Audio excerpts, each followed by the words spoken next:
আসসালামু আলাইকুম ওরহমতুল্লাহ। আমরা কিছুদিন আগে দেখেছি মামুনুল হক সাহেবকে চট মেরেছেন মাওলানা মাহমুদুল হাসান সাহেব। আমি এখন থেকে ওনাকে শুধু মাহমুদুল হাসান বলবো, মাওলানাও বলবো না, সাহেবও বলবো না। ওনাকে আমি 20 বছর আগে থেকেই চিনি একজন বদমেজাজি লোক হিসেবে, কিন্তু ওনার ভক্ত মুরিদরা এটাকে বলে জালালি মেজাজ। ইসলামে জালালি মেজাজের কোনো স্থান নেই, বরঞ্চ একটি হাদিস আছে, তোমরা যদি দুনিয়াতেই জাহান্নামী লোক দেখতে চাও তাহলে বদমেজাজি লোক দেখো যে সবসময় মেজাজ করা থাকে। মাহমুদুল হাসান এই হাদিসের সাথে পুরোপুরি মিলে যায়। আজ থেকে প্রায় 22-23 বছর আগে ওনার কাছে একজন প্রেসিডেন্ট গিয়েছিলেন বাংলাদেশের দেখা করার জন্য ভক্তি করে। তো সেই প্রেসিডেন্ট সাহেব মরহুম, আমি ওনার নাম নিব না, ওনার মানহানি হবে। সেই প্রেসিডেন্ট ভুলে ওনার রোমে বা উনি যেখানে বসেন জুতা নিয়ে ঢুকে গিয়েছিল। তো উনি এটা বুঝিয়ে বললেই হতো, কিন্তু তিনি প্রেসিডেন্টকে তুই তুকারি করে বের হ বলে সবার সামনে বের করে দিয়েছেন। জন্য ত্যাগ নেই তো, কষ্ট পরিশ্রম নেই তো, বসে বসে হালুয়া রুটি খায়। এর পিছনে যদি শ্রম থাকতো, মানুষের পিছনে দাওয়াতের মেহনত করত, কষ্ট করত, মানুষের পিছনে পিছনে দিনের জন্য ঘোরা লাগতো, তাহলে মানুষের মূল্যায়ন বুঝতো। তো সবাই তাদের দরবারে আসে, তারা মানুষের কাছে যায় না দিনের দাওয়াত নিয়ে বা দিনের কোনো ফিকির নিয়ে। মানুষের কাছে যাওয়ার কোনো অভ্যাস নেই, তো নবীওয়ালা ফিকির তাদের মধ্যে আসে নাই। আমি শাইখুল হাদিস মাওলানা আজিজুল হক সাহেবের জীবদ্দশা থেকেই ওনার ভক্ত, এবং ওনার ছেলে মামুনুল হক সাহেবেরও আমি ভক্ত। আমি হাটহাজারী এবং পটিয়া মাদ্রাসার আল্লাহ পাকের রহমতে অনেক বড় বড় আলেম দেখেছি। আল্লামা আহমেদ শফি সাহেব, আল্লামা ইসহাক গাজী সাহেব, নুরুল ইসলাম কাদিম সাহেব, নুরুল ইসলাম জাদিদ সাহেব, মুফতি শামসুদ্দিন জিয়া সাহেব। তো আল্লাহ পাকের রহমতে কারা সঠিক আলেম কারা ভুল আলেম আমরা বুঝতে পারি। এবং ওই যে নোয়াখালীর ওলামা বাজারের ফেনীর ওলামা বাজারের মাওলানা সৈয়দ আহমেদ, যিনি হাফিজি হুজুরের খলিফা ছিলেন, কি মাটির মানুষ ছিলেন ওনারা। ওনাদের কাছে এমন জ্বালানি মেজাজ ছিল না। লাল সালু নামে একটা উপন্যাস ছিল, সেখানে মজিদ এক ভণ্ড, সে হঠাৎ করে একটা কবর আবিষ্কার করলো আর বলল যে এই কবরটার রক্ষণাবেক্ষণ আমার, আমি এখানকার পীর। সবাই তাকে অনুসরণ শুরু করলো, তার মুরিদ হয়ে গেল, তাকে টাকা পয়সা সব দেওয়া শুরু করলো। সেই লাল সালু উপন্যাসের মতো আমাদের এখন চলছে খেলাপথ ব্যবসা। কেউ একটা খেলাপথ নিতে পারলেই, শায়িক উপাধি ধারণ করতে পারলেই সে সকল ভুলের ঊর্ধ্বে, যা করে আমরা তাকেই অন্ধ সমর্থন দিয়ে যাই। খেলাপথ নেওয়ার পর কি সে পথভ্রষ্ট হতে পারে না? যিনি খেলাপথ দেন তিনি তো অন্তরের মালিক না। বাহ্যিকভাবে তিনি দিয়েছেন, কিন্তু হয়তো ভিতর তো তিনি অন্তরের ভিতর দিক ঢুকে তো কাউকে দেখেননি। যেখানে সাহাবায়ে কেরাম সবাই ভয়ে থাকতেন যে মৃত্যু পর্যন্ত ইমানটা ধরে রাখতে পারি কিনা, আর সেখানে ওনারা একবার শায়িক হয়ে গেলে সকল ভুলের ঊর্ধ্বে। কেউ যদি বলে ফাজাইলে আমলে জাল হাদিস আছে, তারা বলে তুমি শাইখুল হাদিস ইউসুফ রহমতুল্লাহ আলাইকে চিনো? কত বড় আলেম, ওনার ভুল ধরতে আসছো? যত বড় আলেমই হোক, ভুল তো ভুল, কিন্তু ওনারা ভুল মানতে চায় না।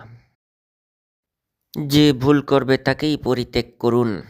যেমন সাদ সাহেব, ইলিয়াস রহমতুল্লাহ আলাইয়ের নাতি, কত বড় মুরব্বী, কিন্তু উনি ভুল করার সাথে সাথে ওনাকে পরিত্যাগ করেছে বাংলাদেশের হক্কানি আলেম ওলামারা।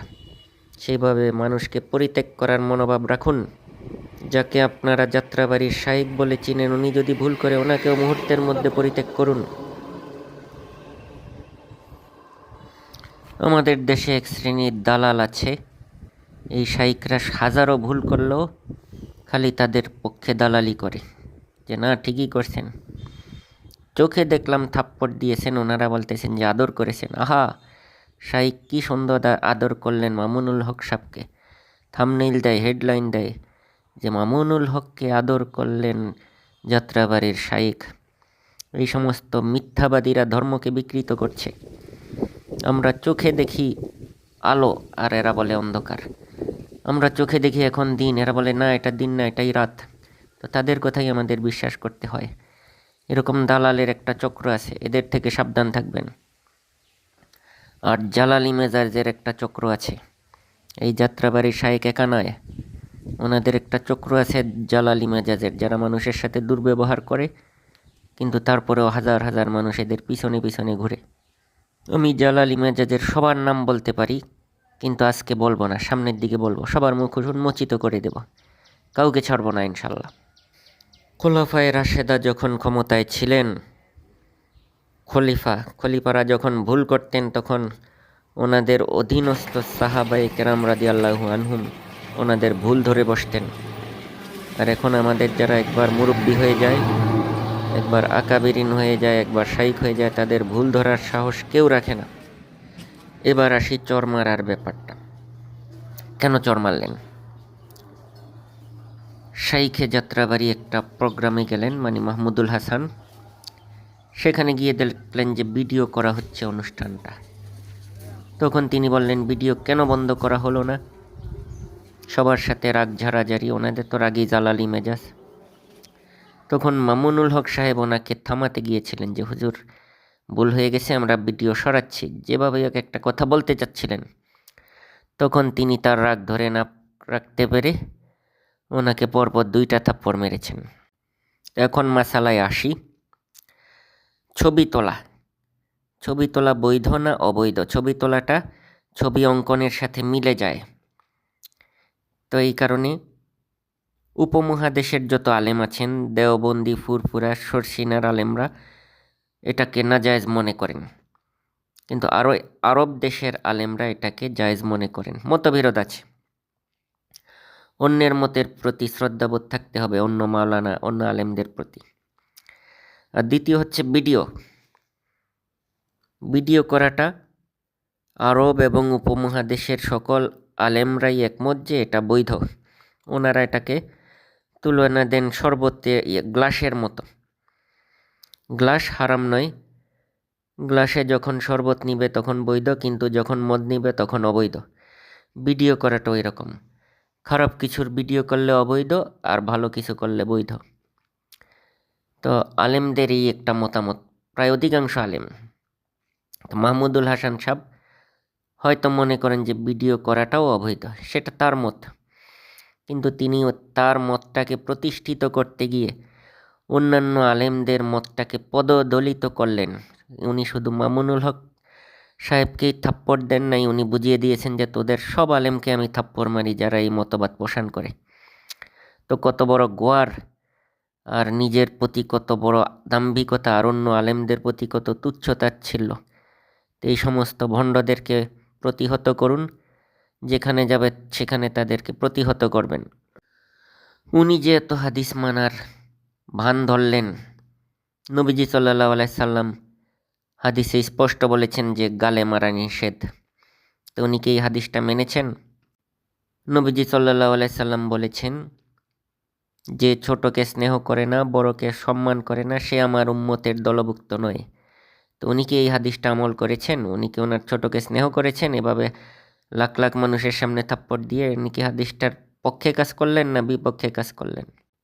হুজুর পাক সাল্লাল্লাহু আলাইহি সাল্লাম বলেছেন, যার হাত এবং জবান থেকে তার প্রতিবেশী নিরাপদ নয়, সে আমার উম্মত নয়। তো ওনার হাত থেকে কি এত বড় একজন শাইখুল হাদিস, ইবনে শাইখুল হাদিস বাঁচতে পারলেন না? তো ওনার মাদ্রাসায় ওনার অধীনস্থ শিক্ষক বা ওনার ছাত্ররা যে কী দুরবস্থায় আছে বোঝাই যায়। ওনার পরিবারে ওনার স্ত্রী সন্তানদের সাথে কীরকম খেটখেট করেন সেটাও অনুমান করা যায়।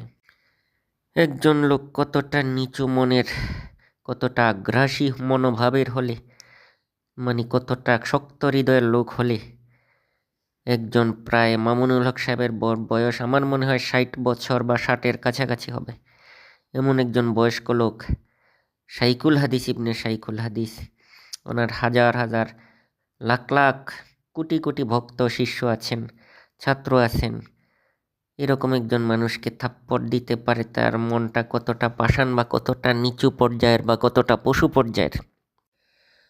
আমরা কোনো শাইখের অনুসরণ করব না, আমরা অনুসরণ করব হুজুর পাক সাল্লাল্লাহু আলাইহি সাল্লামের। নবীজির জীবনে কখনো আমরা এই আদর্শ দেখি না। জায়েদ ইবনে হারিসা ওনার গোলাম ছিলেন, কিন্তু উনি পালক পুত্রের মতোই রেখেছেন। সেই যায়েদ ইবনে হারিসা বলেছেন যে 10 বছরে নবীজি সাল্লাল্লাহু আলাইহি সাল্লাম আমাকে একটা ধমকও দেন নাই, এও বলেন নাই যে এই কাজটা কেন করলেন, এই কাজটা কেন করলেন না। অতএব নবীর আদর্শ অনুসরণ করুন, এই সমস্ত ভণ্ড শাইখদের পরিত্যাগ করুন, আর তাদের মুখোশ উন্মোচনের জন্য এই ভিডিওটা প্রচার করে সর্বত্র ছড়িয়ে দিন। মনে সাহস রাখুন, সত্যের পথে চলুন, ইনশাল্লাহ জয় আসবে। ইসলামকে জিম্মি করে আমাদেরকে ভুল শিখাতে চায়, তাদের বিরুদ্ধে রুখে দাঁড়ান, ইনশাল্লাহ বিজয় আসবে। আমিন।